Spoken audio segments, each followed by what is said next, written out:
আজকের দিনে আমরা ত্রিপুরাতে যে পরিমাণে এইচআইভি পজিটিভ রোগী পাওয়া যায় তা চিন্তাধারার বাইরে। আমরা রিহ্যাবিলিটেশন সেন্টারে 10জন টেস্ট হলে মিনিমাম 3জন এইচআইভি পজিটিভ বাইরে। তো হ্যালো এভরিওয়ান, সবাই কেমন আছো? আশা করি সবাই ভালো আছো। তো আজকে আমি যাইতেছি এআরটি মেডিসিন আনতে কিছু এইচআইভি পেশেন্টের লিখা যারা আমার রিহ্যাব সেন্টারে বর্তমানে আছে। তো গিয়া পৌঁছালাম জিবি বাঙ্গাপালো রাস্তা বাদ দিয়া জিবিতে গিয়া পৌঁছাইলাম। আর এইচআইভি মেডিসিন মানে এআরটি মেডিসিন খাওয়া খুবই জরুরি, কারণ যারা এইচআইভি হয়ে গেছে তারা তো কিছু করার নাই, কিন্তু মেডিসিন খাই সুস্থ থাকতে হইব। আর জিবিত গিয়া দেখি একটা খুব সুন্দর পরিবহনের ব্যবস্থা করছে গভর্নমেন্ট থেকে, দেখা তো খুবই ভালো লাগলো। তারপর আমরা সব এআরটি সেন্টার যেটা আছে এখানে গিয়া ঢুকলাম।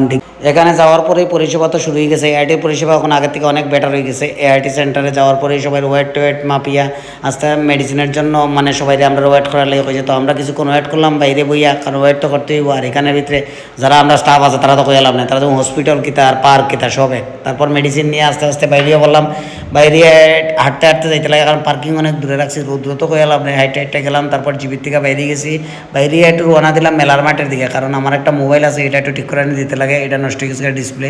ওইখানে গিয়া স্যামসাং শোরুমের সামনে দাঁড়াইয়া দেখি একটু ফুলের গাছটা আছে। তো অনেক ধরনের ফুলের চারা টারা আছে, যেটি আমরা কোয়াইতে বা কুমারঘাটে পাওয়া যায় না। তো অনেকটি ফুলের চারা টারা লইলাম, লইয়া গাড়িতে বইরা এখন তো লাগে গেছে ক্ষুধা আইসি। আবার জিবির সামনে আড্ডাখানা আছে, এইটা এই রেস্টুরেন্ট কাম হোটেল, এটাত খাইলাম। আর এই দেওয়ার রাক্ষ সকলে এখানে শিবমার জুয়েল। তারপর খাওয়া দাওয়া শেষ, এখন আস্তে আস্তে রোয়ানা আবার ব্যাক টু সেন্টার।